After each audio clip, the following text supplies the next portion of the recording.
మావోయిస్టులకు మరో ఎదురుదెబ్బ తగిలింది. ఛత్తీస్గఢ్లోని బీజాపూర్ సరిహద్దుల్లో జరిగిన భారీ ఎన్కౌంటర్లో 20 మంది మావోయిస్టులు ప్రాణాలు కోల్పోయారు.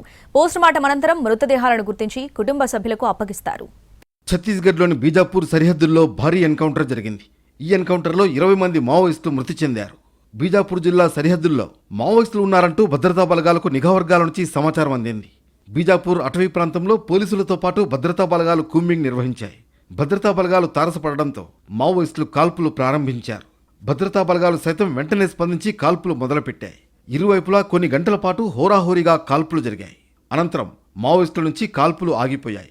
ఆ ప్రాంతంలో 20 మావోయిస్టుల మృతదేహాలను భద్రతా బలగాలు కనుగొన్నాయి. అయితే పలువురు మావోయిస్టులు పారిపోయినట్లు భద్రతా బలగాలు భావిస్తున్నాయి.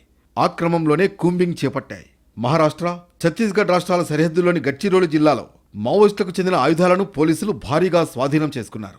2026 మార్చి నెలాఖరుకు దేశంలో మావోయిస్టులను నిర్మూలించాలని కేంద్ర ప్రభుత్వం నిర్ణయించింది. అందులో భాగంగానే ఆపరేషన్ కగార్ను చేపట్టింది. ఈ క్రమంలోనే వరుస ఎన్కౌంటర్లు జరుగుతున్నాయి.